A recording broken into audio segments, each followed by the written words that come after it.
Now, as you may have heard, Twitter has deleted a tweet by the Nigerian President Muhammadu Buhari.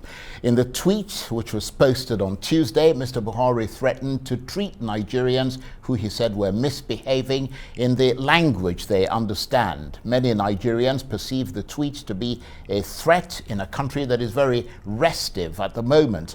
After deleting the tweet, Twitter said that it violated the company's rules. Mr. Buhari's tweet referred to his Civil War experience, where he noted that those he described as misbehaving are too young to be aware of the destruction and loss of lives that occurred during the war. Reacting to the action by Twitter, Nigeria's Information Minister Lai Mohammed accused the social media giant of double standards. Twitter may have its own rules. It's not a universal rule.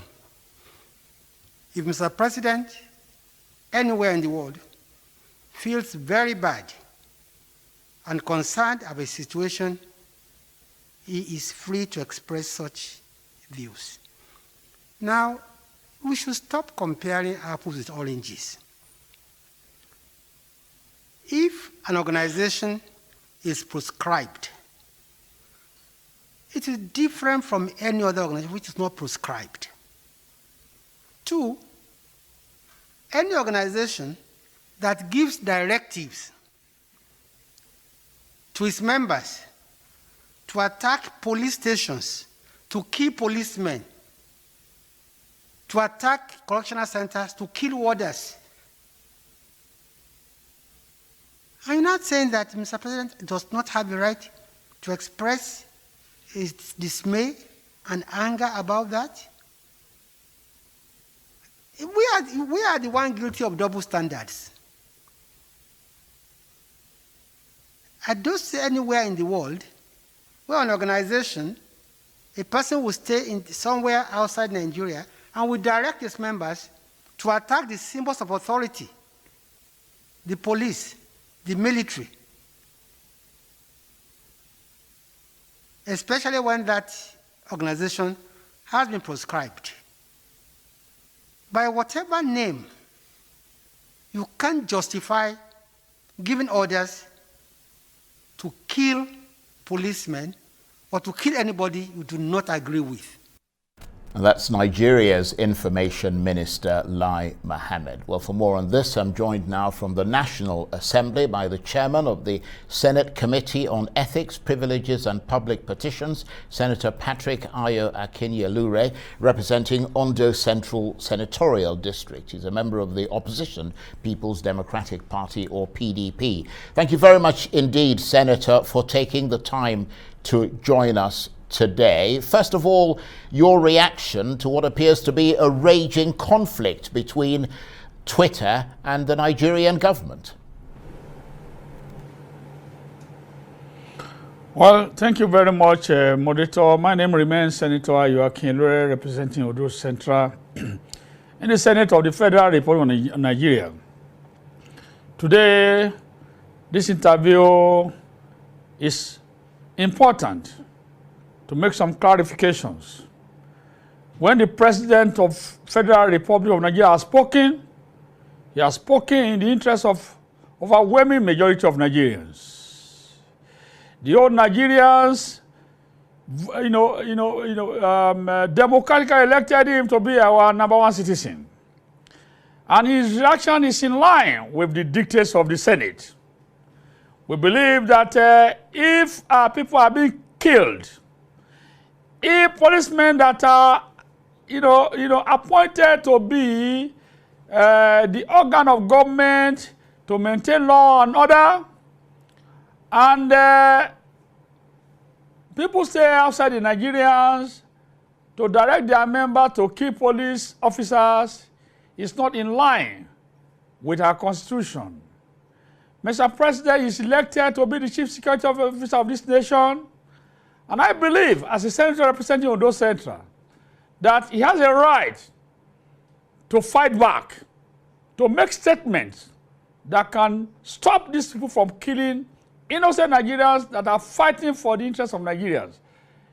The army, the police are what? are empowered by the Constitution to maintain law and order. And if those who are empowered by the Constitution of Federal Republic of Nigeria are being killed like fowls, the President will not sit down and be looking at them. He's aggrieved.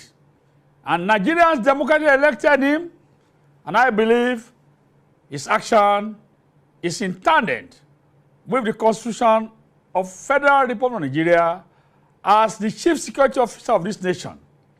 That is the position. That is my view as a member of the Red Chamber, the highest lawmaking body of this Federal Republic of Nigeria, representing Ondo Central. Thank you.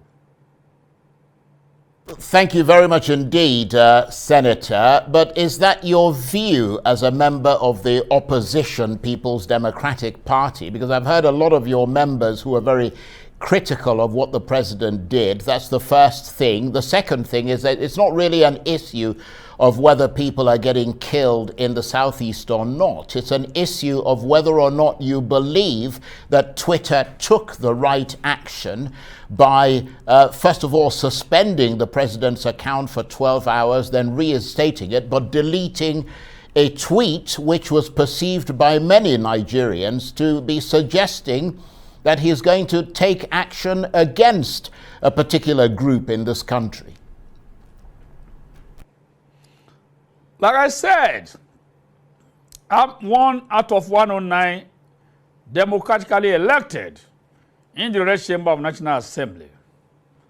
What I'm saying, I'm a member of opposition party PDP, but PDP as a party only engage in constructive criticism, where the criticism is going to be in the interest of Nigerians. We believe in PDP that if the president of the nation that was democratically elected by the majority of Nigerians to lead us for the next 4 years after he was re-elected, we believe any action taken by the president, which is in line with security and security of life and property in Nigeria, we will not, because of being an opposition, object to it. In the Red Chamber, once you enter the Red Chamber, we are there for the whole Nigerians. And PDP, as a disciplined party, will not oppose anything that is in line with the Constitution and to defend the rights of Nigerians. We cannot fold our arms. And if the president has made such a statement, he is the chief security officer of the nation. And like my own voice is 1 out of 109.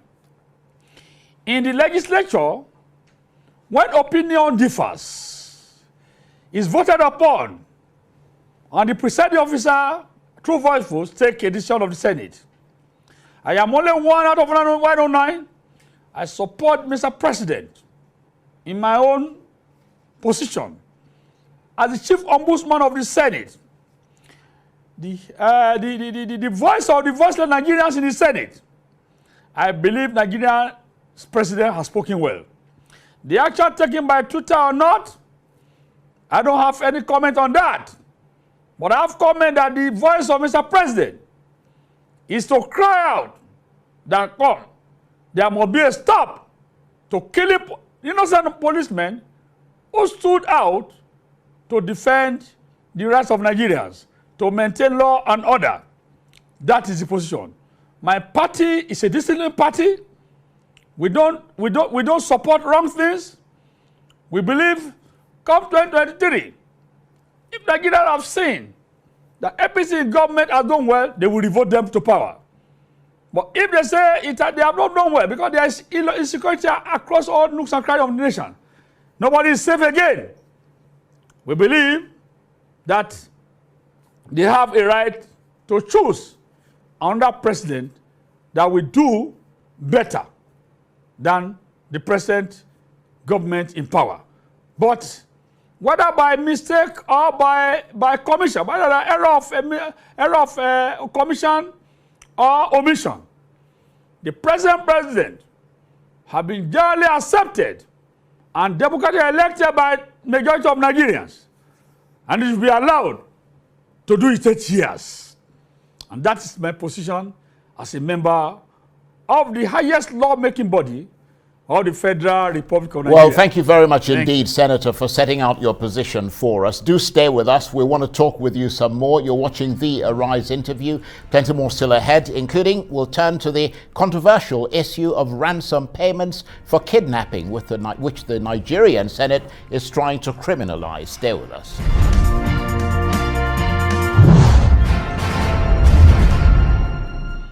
Welcome back to the Arise interview. I'm Charles Aniagolu. Now, ask people in Nigeria, and many would say that the country is in the grip of a kidnapping epidemic. They're happening so frequently and are so widespread that they've become something of an industry, a sort of thriving scourge. Sometimes there could be several abductions in one day.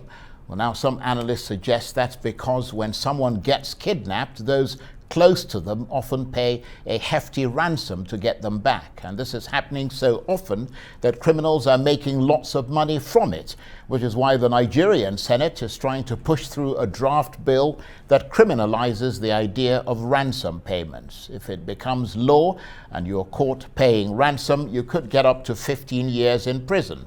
But a lot of people think it's not a good idea. They say it's the kidnappers who should be punished, not the people trying to save their loved ones.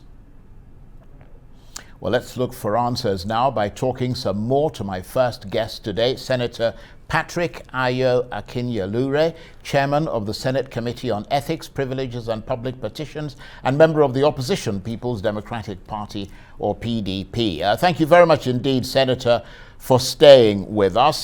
Do you think coming up with this bill will help in reducing kidnap for ransom in Nigeria?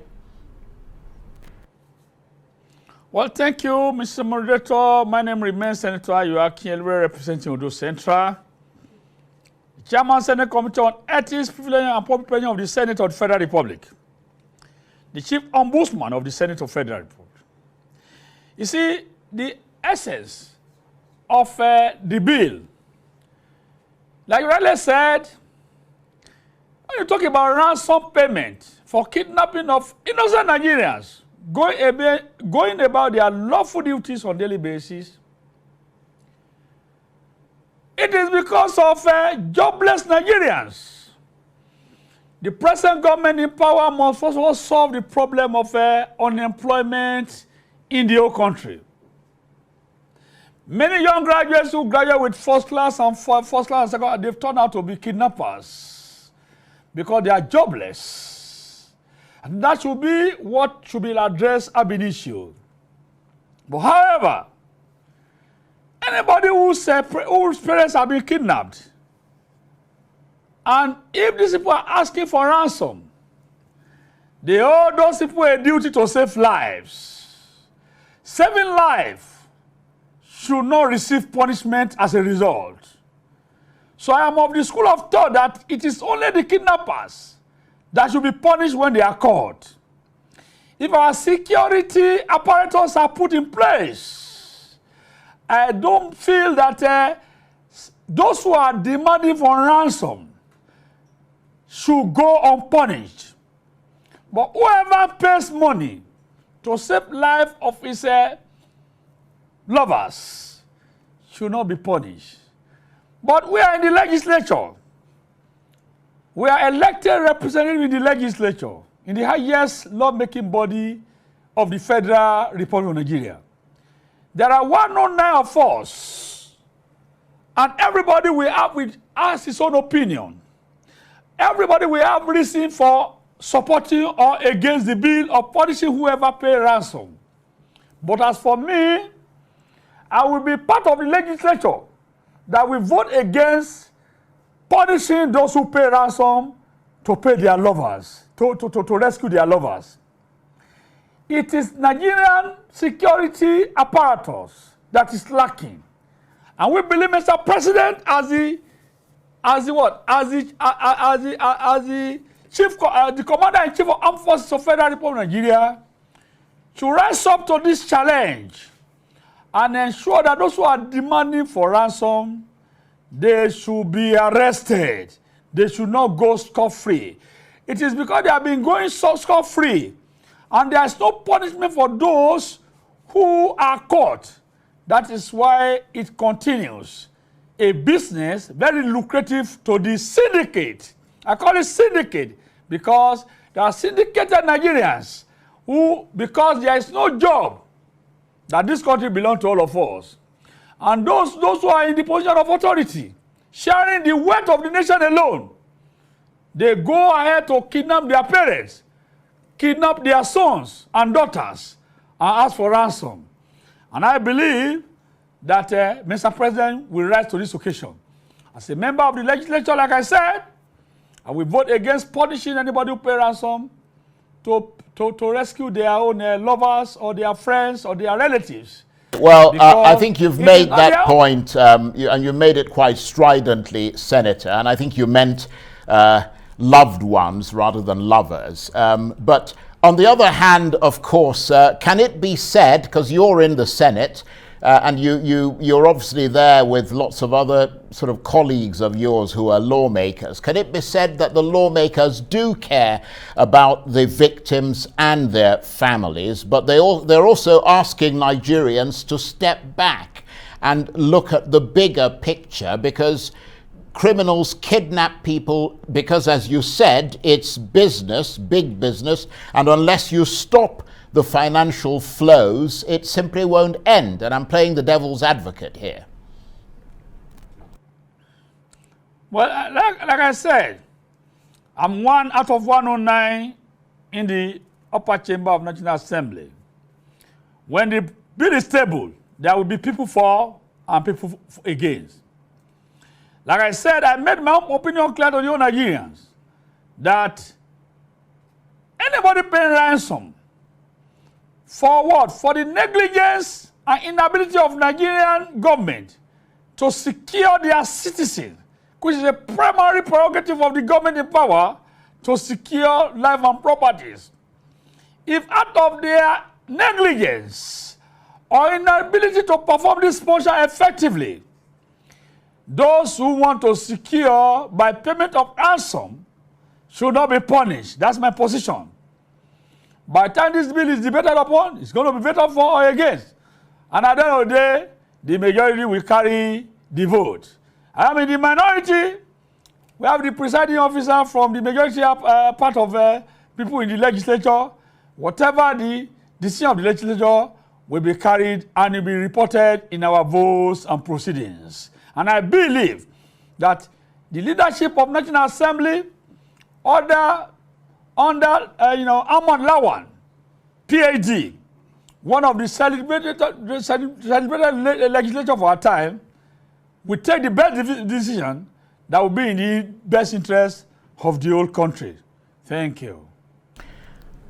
Okay, well, again, thank you very much indeed. Thank you for setting out your position there. Let me move away from those issues now and talk a little bit about your particular area in the National Assembly. You are the chairman of the Senate Committee on Ethics, Privileges and Public Petitions. Tell us more about what you actually do, what the committee does, and what your job involves.